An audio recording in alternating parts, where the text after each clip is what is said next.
इस धरती का सबसे पहला जो शिवलिंग है वो यहीं पर है। उस अखंड ज्योत है जो 1300 वर्षों से लगातार जल रही है। तो पहले तो ये यज्ञ कुंड था, लेकिन आज इसमें कमल के फूल खिलते हैं। तो ऐसे कुछ नजारे हैं इस जागेश्वर धाम के। पेमेंट देना तो भूल गए। वैसे अब देखिए, उत्तराखंड पुलिस के लिए एक छोटा सा सैल्यूट। बोलो हर हर महादेव।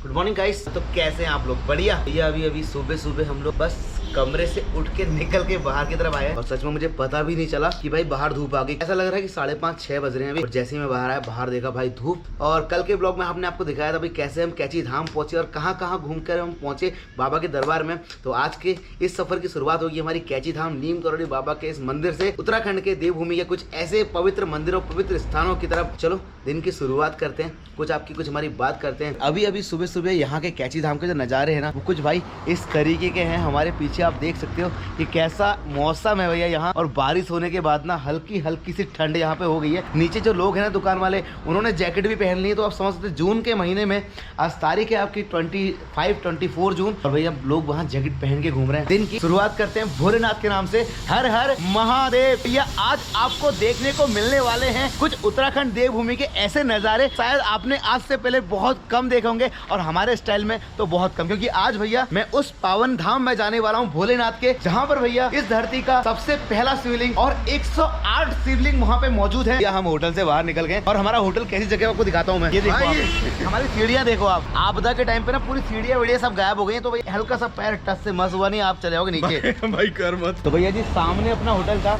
और गाड़ी पार्क करी थी हमने इधर, और अब बस यहाँ से निकलना है। भैया जी चलो सफर की शुरुआत करते हैं। और सबसे पहले हम लोग जाएंगे कैची धाम मंदिर दर्शन करने के लिए। एक छोटा सा दर्शन करेंगे मंदिर का, फिर निकल जाएंगे हम आगे की तरफ। चलो भैया सफर की शुरुआत करते हैं भोलेनाथ के नाम से। हर हर महादेव। तो भैया जी हम बस पहुंचने वाले हैं कैची धाम। गाड़ी वाड़ी पार्क करके हम लोग आ गए हैं कैची धाम के दर्शन के लिए। चलते हैं यहाँ से गेट से अंदर और दर्शन करके आते हैं। वैसे ना यार कैची धाम मंदिर के दर्शन ना मुझे पूरे साल में कम से कम 10 से 20 बार तो हो ही जाते हैं। मैं कहीं को भी निकलता हूँ, चाहे अल्मोड़ा जाऊँ या रानीखेत या फिर केदारनाथ, बद्रीनाथ, कहीं भी जाऊँ ना, तो मैं आपका कैची धाम मंदिर के दर्शन करके ही जाता हूँ। तो भैया जी हम आपका नीम करौली महाराज के दर्शन करके मंदिर से बाहर की तरफ आ गए। क्योंकि तो आज के दिन के सफर की शुरुआत हमारी नीम करौली महाराज के धाम से हुई है। अभी कैची धाम से निकलते हैं हम लोग आपका अल्मोड़ा की तरफ। अभी दर्शन तो हमारे हो गए महाराज के, और आज भाई साहब की वजह से मैंने दोबारा दर्शन कर लिया यार। Thank you so much. ठीक है, तो अब यहाँ से निकलते हैं अपनी आगे की यात्रा पे। अगला जो धाम है जहाँ हम जाने वाले हैं, वहाँ जाके भाई आप ना एकदम स्तब्ध हो जाओगे। आपको लगेगा कि आप ना स्वर्ग में आ गए भाई साहब। तो हम निकलेंगे भैया अल्मोड़ा वाले रूट की तरफ। तो कुछ ऐसे शॉट भी आपके लिए ले लेता हूँ मैं कभी कभी, क्योंकि यार जब सनरूफ है तो गाड़ी का पूरा मजा लेना चाहिए ना शॉट। गर्म पानी से ना तो थोड़ा सा आगे निकले थे, तो यहाँ पर लैंडस्लाइड की वजह से ना बहुत तगड़े वाले जाम लग जाते हैं। इससे कुछ ऐसे आते हैं, अब देखो इसमें चलना मतलब भाई साहब अक्सर यहाँ पे ना हमेशा ही लैंडस्लाइड होता है। और हर बार रोड बनाती है गवर्नमेंट और हर बार वो रोड टूट जाता है। तो भाई इधर गाड़ी हमने रोकी है ना, क्योंकि यहाँ पे ना अपने हिमांशु को उल्टी आ गई, उधर गया है। और पानी की व्यवस्था यहाँ पे है नहीं हमारे पास। तो सामने एक पुलिस चौकी है, यहाँ पता करते हैं अगर पीने के लिए पानी मिल जाएगा थोड़ा सा। इधर सामने एक पुलिस चौकी है क्वारब, यहाँ पता करते हैं पानी जहाँ तक मिल ही जाएगा। ऐसी जगह पानी मिल जाता है। सर नमस्कार। सर पानी मिलेगा? पानी आ रहा है। वो बंदे को उल्टी हो रही थी, वो सामने पुलिस वाले भाई साहब से बात करी मैंने। सामने घर है, वहाँ पे आपको पानी मिल जाएगा। तो जाते हैं आगे, उसके लिए पानी ले आता हूँ। तो सामने घर दिखाई तो दे रहा है मुझे कोई एक, उधर चलता हूँ और लेके आता हूँ। हेलो हेलो गाइस, कौन मिला देखो। ये रास्ते में कौन मिल गया भाई? अरे मेरे का ये बंदा कोई गाड़ी तो घुमा के लेके आ रहा है, इधर डाल दी। कौन होगा यार? मेरे को कोई पहचान का ना हो जाए कोई। अक्सर आपको हमारे कमेंट सेक्शन में इंस्टाग्राम में दिखते रहते होंगे, तो आज हम लाइव भी दिख गए। बोलो हाय, लिखो कमेंट सेक्शन में हाय रोशन भाई। पानी है तुम्हारे पास बोतल? मैं पानी लेने जा रहा था मांगने घर। तुम्हारे रोहित पहाड़ी को ना कभी भी रास्ते में कोई मिल जाता है, तो हमारे एक जानने वाले सब्सक्राइबर हैं, मिल गए और ये मुझे आगे तक लेके जा रहे हैं। इनसे लिफ्ट लेके जा रहा हूँ मैं आगे भाई के लिए पानी लेने। वैसे भी घर में ना अपने को पानी मिल गया। इधर काम चल रहा है मकान का, तो इनका पाइप हमने खोल के पानी तो ले लिया, पानी का इंतजाम हो गया। अब चलते हैं रिटर्न। तो भाई जब आप अच्छे काम करते हो ना, तो आपकी मदद के लिए बहुत सारे अच्छे हाथ आ जाते हैं। और देखो पैदल जा रहा था पानी लेने, तो भाई गाड़ी वाले मिल गए अब पिलाता हूँ अपने भाई को पानी। तो भाई देखो हम है जुगाड़ू बाबा, ये हमारे सब्सक्राइबर है और हमारे मित्र भी। और पता है यहाँ पहाड़ों में एक चीज अच्छी है, आप किसी घर जाओ ना कुछ चीज मांगो आपको बड़े प्यार से मिल जाती है यार। हमारे पहाड़ों की ये खास बात तो बहुत अच्छी है। मैं गए घर में पानी चाहिए तो उन्होंने अपना काम का पाइप बीच में से तोड़ के मेरे को। झूठ बोल रहा है, घर पे नहीं गया किसी के, ये चौकी में गया था। चौकी में पानी ना पुलिस चौकी में गया था। पुलिस चौकी में पुलिस वाले ने बोला हमारे पानी नहीं है, तो उन्होंने मुझे घर का एड्रेस दिया, उधर जाओ तो वहाँ से पानी लेके आया। ठीक है, इन्हीं को पहाड़ी सफर जब करते हैं ना तो भाई ये दिक्कत बहुत ज्यादा रहती है यार, वॉमिट करने की ना। आपके साथ भी ऐसा होता होगा मुझे लगता है, होता नहीं होता है? हमारे भाई का हालत देखो उधर जाके बैठ गया लौंडा, और ये 2 बार उतर चुका है, कल से 3 बार हो चुका है इसके साथ ड्रामा। मैं इस बात को अनदेखा कर लेता हूँ, अगर मैं ज्यादा दुख व्यक्त करूंगा तो मुझे पीछे बैठना पड़ेगा। ठीक है भाई, वो करने दो, आराम से करना बेटा उल्टी। तो भाई जी जब आप पहाड़ों में कभी सफर करते हो ना तो आपको ऐसे ऐसे छोटे छोटे फूड कॉर्नर मिलते हैं ना, तो आपको अपनी गाड़ी को ऐसे लगा देना चाहिए साइड में। और क्या कहते हैं, पहाड़ों पर मैगी खाने का मजा लेना चाहिए, क्योंकि ना वो पहाड़ों वाली मैगी, पहाड़ों पर मैगी खाने का जो मजा है ना वो अलग ही होता है। ब्रेकअप के बाद वाली मैगी, पहले प्यार वाली मैगी आपने कब खाई थी? तो भैया जी हमारी मैगी आ गई है, बढ़िया मैगी बनी है, शानदार वाली। तो भाई साहब मैगी हमने खा ली है, अब निकलते हैं आगे की। चलो भैया जी।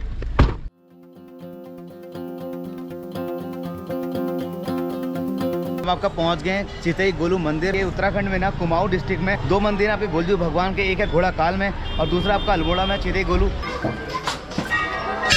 इस मंदिर की जो खासियत है ना, यहाँ पे इतनी हजारों घंटियाँ चढ़ाई हुई हैं। जो यहाँ मन्नत मांगने आते हैं ना, जब उनकी मन्नत पूरी हो जाती है तो यहाँ वो घंटियाँ चढ़ा के जाते हैं। और मन्नत मांगते कैसे हैं वो मैं आपको बताता हूँ। यहाँ पे ना लाखों पर्चियाँ, लाखों स्टाम्प, लाखों पेपर में उनकी शिकायतें और उनकी रिक्वेस्ट लिखी होती है। भगवान को वो यहाँ पर देते हैं। जब उनकी मन्नत पूरी होती है तो फिर यहाँ पे आके वो अपने अपने साइज के हिसाब से, जैसा वो कहते हैं उतने किलो का यहाँ पे घंटियाँ चढ़ाते हैं। कैसी कैसी घंटियाँ और कैसे कैसे पर्चे यहाँ पे लगे रहते हैं। तो बस मंदिर की शुरुआत ही हुई, घंटियों की शुरुआत हो चुकी है। अंदर का जो नज़ारा है ना वो कुछ इस तरीके से आप देख सकते हैं, सिर्फ घंटियाँ ही घंटियाँ और पर्चे ही पर्चे आपको ऐसे मिलेंगे। वरना ना अभी आप अंदर जाओगे ना, आपको हजारों के स्टैम्प लगे हुए मिलेंगे यहाँ पे, जो अपनी अपनी मन्नत के लिए अपने अपने हिसाब से लोगों ने लगाए हुए हैं। आप देख सकते हो कि इस तरीके से हर घंटी के ऊपर एक आपका पेपर में कुछ अपनी रिक्वेस्ट लिखी हुई हैं।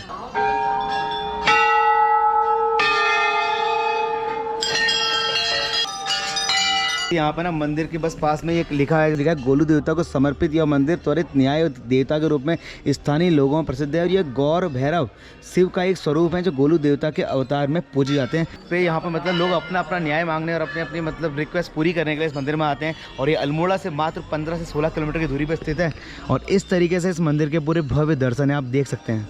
तो भैया जी हम लोग लाइन पर लगे हुए हैं और लाइन ना एकाएक लंबी होती जा रही है, क्योंकि श्रद्धालु अब क्या है ना धीरे धीरे आते जा रहे हैं। तो भैया जी तुम्हारे रोहित पहाड़ी को अब कुछ चंद लोग जानने लग गए हैं। और हम चितई गोलू में आए तो यहाँ पे एक आंटी जी मिली हमको, तो बोल रही थी कि भैया मैंने आपकी आवाज़ सुनी तो लगा कि आपको पहचान रही हूँ, लेकिन आपका चैनल सब्सक्राइब नहीं किया है। तो क्या आपने भी नहीं किया है? तो ऐसे बहुत सारे लोग चैनल देखते हैं, वीडियो देखते हैं और आनंद पूरा लेते हैं, लेकिन सब्सक्राइब करना भूल जाते हैं। नीचे लाल रंग का जो बटन है, मैंने आंटी को तो बता दिया कि कैसे दबाना है, और आप भी देखो दबा लो, ठीक है?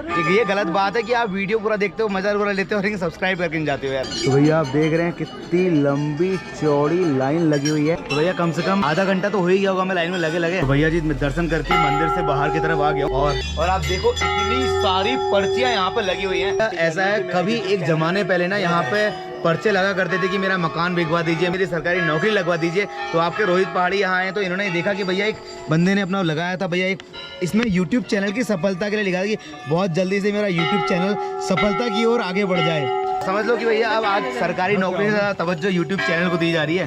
समझ रहे हैं आप? ये थे नज़ारे आपके गोलजू देवता के मंदिर के। अगर आपने पहली बार चितई गोलू देवता के मंदिर को इस प्रकार देखा है ना, तो चैनल पे सब्सक्राइब करके जरूर जाना। मैं ट्रैवल और कल्चरल ट्रैवल और आउट ऑफ इंडिया ट्रैवल के साथ साथ ना धार्मिक ट्रैवल भी करता रहता हूँ, तो आपको उन सब का भी टेस्ट हमारे इस चैनल पे अक्सर मिलता रहेगा। तो भैया जी चितई गोलू मंदिर से हम लोग निकल चुके हैं जागेश्वर धाम के लिए। एक ब्लॉग में 3 धामों के दर्शन आपको आज हो जाएंगे। तो चलें, सफ़र हमारा शुरू हो गया है चितई गोलू से जागेश्वर धाम के लिए। हम आपका जागेश्वर धाम के मेन गेट पहुंच गए।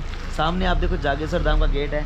तो फाइनली यार चितई गोलू से यहाँ पहुँचने में हमको ना 1 घंटा लगा। अब हम जाएंगे जागेश्वर धाम में दर्शन करने के लिए। जी हम लोग आपका पहुंच गए जागेश्वर धाम की पार्किंग पे और अपनी गाड़ी को ना हमने इसके अंदर पार्क पे लगा दिया है। और यहाँ से आगे ना गाड़ी आपकी नहीं जाने वाली, क्योंकि यहाँ से आगे ना आपको टैक्सी में सफ़र करना पड़ेगा। तो भैया जो टैक्सी आपको पार्किंग से जागेश्वर धाम छोड़ेगी ना, उसका जो किराया है वो 20 रुपये है। तो जैसे ही मैं आपका इधर जागेश्वर पहुँचा ना, तो अपने लोकल के कुछ लड़के मिले, अपने भीमताल के भाई, छोटे भाई लोग हैं, उन्होंने बोला कि भाई आपका चैनल किया। तो मैंने कहा, मैं खुद ही समझ गया था बंदे कुछ कह रहे। तो जब कोई ना मुझे थोड़ी देर घूरता है, मैं जाके पूछता हूँ भाई क्या दिक्कत है। तो भाई हमारे लोकल के हैं, देखो भवाली भीमताल के रहने वाले, उनको चैनल नहीं पता है। सबको बोल देना भवाली भीमताल में चैनल सब्सक्राइब करने के लिए, ठीक है? ओके, बाकी मिलते हैं फिर भीमताल में, ठीक छू? तो भैया जी ऐसा है, टैक्सी चलने में तो अभी है समय, क्योंकि ना जब तक सवारी पूरी नहीं आएंगी तब तक टैक्सी यहाँ से आगे नहीं जाएगी। तो टैक्सी चलने से पहले ना इधर एक छोटा सा मतलब एक वैन है जहाँ पर आपके लिए चाय की और बिस्किट की व्यवस्था है। तो यहाँ पर हमने लिए 3 चाय हमने ऑर्डर कर दिए। तो भैया जी हमारे लिए बना रहे हैं 3 चाय, और ठंडा ठंडा मौसम में गरम गरम चाय तो बनती है। केतली ना देखने को मिलती नहीं है, लेकिन आज भी हमारे पहाड़ों में ना केतली से चाय मिलती है भैया। और केतली का फायदा बहुत होता है, चाय गिरती नहीं है उधर। अंग्रेजी हिंदी प्राइवेट से तो साला ऐसे डालो तो आधा गिलास में गिरती, आधा नीचे गिरती। मम्मी देती थी गाली। अबे तो भैया जी हमको टैक्सी वाले ने छोड़ दिया है आपका जागेश्वर धाम। यहाँ का जो आपको पेड़ पौधे दिखाई दे रहे हैं पूरा देवदार ही देवदार है। सामने मंदिर है, मंदिर के पास चलते हैं और आपको दर्शन कराते हैं भोलेनाथ के उस मंदिर के। और 108 जो मंदिर हैं भोलेनाथ के साथ में, उन सबके मंदिर आपको मैं अभी कराने वाला हूँ। पैदल पैदल हम लोग पहुँच गए आपका जागेश्वर धाम के मेन गेट पे। और यहाँ से ना आपका मंदिर की शुरुआत हो जाएगी। जहाँ जहाँ पे ना कैमरा अलाउड होगा वहाँ पे मैं कैमरा लेके जाऊँगा, और जहाँ पे अलाउड नहीं होगा वहाँ मैं आपको नहीं दिखाने वाला हूँ। तो यहाँ से एंट्री होगी आपकी जागेश्वर धाम में। और जागेश्वर धाम में ना एंट्री करते ही आप कंफ्यूज इसलिए हो जाओगे कि आपको यहाँ पे बहुत सारे मंदिर दिखाई देंगे। मतलब आपको हर मंदिर लगेगा कि वही मेन मंदिर है। मेन मंदिर कौन सा है वहाँ मैं आपको लेके चलता हूँ। यहाँ पे ना जो छोटे छोटे जो मंदिर आपको दिखाई दे रहे हैं ना बहुत सारे, ये सारे देवी देवताओं के मंदिर है। यहाँ पे 108 शिवलिंग है। सबसे पहले वहाँ ले आता हूँ जो यहाँ का मेन मंदिर है, जैसे आपका ज्योतिर्लिंग जागेश्वर मंदिर। ये जो आप मेरे पीछे मंदिर देख रहे हैं ना, यही वो मंदिर है, मेन मंदिर ये वाला है आपका ज्योतिर्लिंग जागेश्वर मंदिर। इसके अंदर तो कैमरा अलाउड है नहीं, तो चलते हैं कैमरे को यहीं छोड़ते हैं और दर्शन करके आते हैं मंदिर के अंदर के, ठीक है?